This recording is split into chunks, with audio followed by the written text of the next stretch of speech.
Assalamu alaikum. Today on Nuran Academy, we discuss the art of high vision, or Himmah.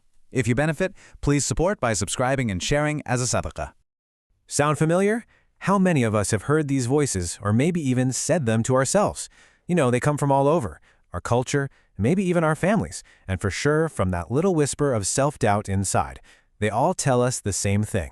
Play it safe, shrink your dreams. But you have to ask yourself, is that really wisdom or is it just a cage? And this is where our tradition offers a huge shift in perspective. It's a complete game changer. The concern in Islam was never about the size of your ambition. Nope. The real danger, the thing to actually be worried about, was the reason behind your ambition. A small, selfish intention is so much more dangerous than a gigantic, sincere goal. So this brings us to a really important distinction. On the one hand, you've got this cultural idea that humility means you have to shrink yourself, right? Act small, dream small. But on the other side, you've got this deep Islamic courage.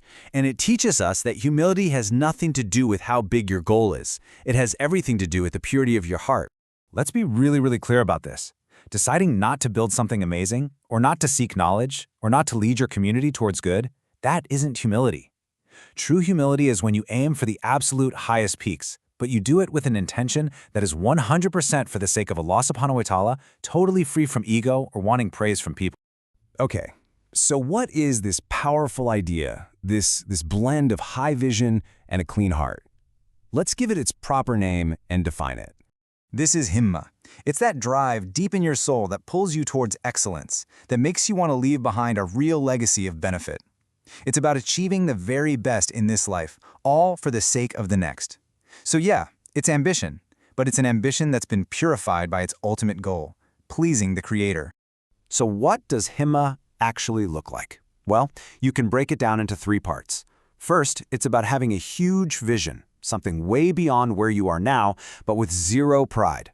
Second, it's about committing to the long haul, the tough journey, without ever looking for shortcuts. And finally, and this is key, it's an ambition that serves and lifts people up, not one that tries to control or dominate them.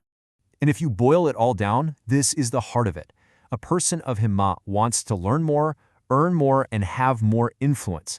Not to hoard it for themselves, but because they get it. The more you have, the more you can give, the more you can serve. To really get a feel for this, let's look at a simple little story, a parable that perfectly captures the spirit of Himmah.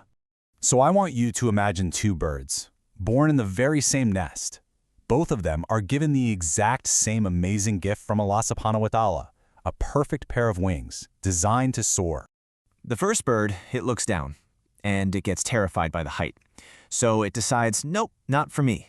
Instead, it just hops around on the branches, staying close to the safety of the ground. It finds food, it makes a nest, it survives, but it never really uses its wings for what they were made for.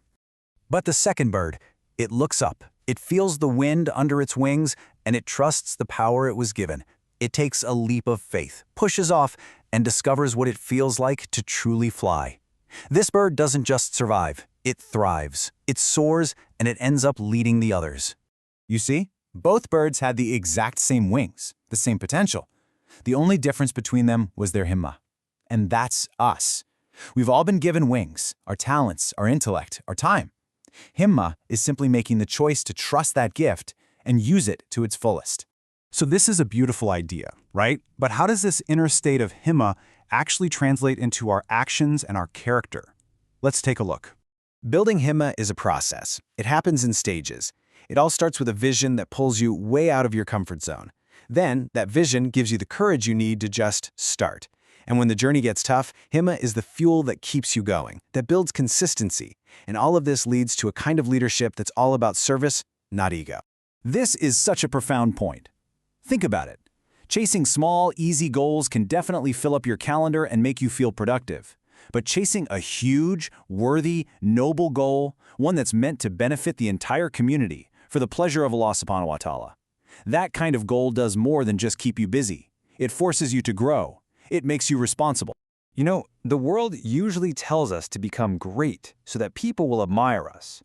But the Islamic way of thinking, the Himmah way, just flips that completely. It says, strive for greatness so you can be a ladder for other people.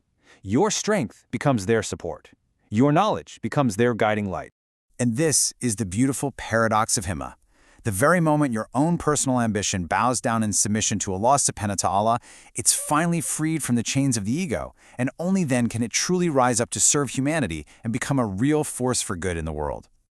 Okay, so this all sounds amazing, but how do we actually cultivate this? It all starts by changing the fundamental questions we ask ourselves. For most of our lives, we've been programmed to ask the old question. We focus on our own limitations. Am I smart enough? Is this too big for me?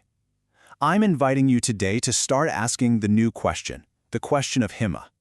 It shifts the focus away from your own smallness and puts it on the greatness of the goal and, more importantly, the greatness of the one you're trying to please.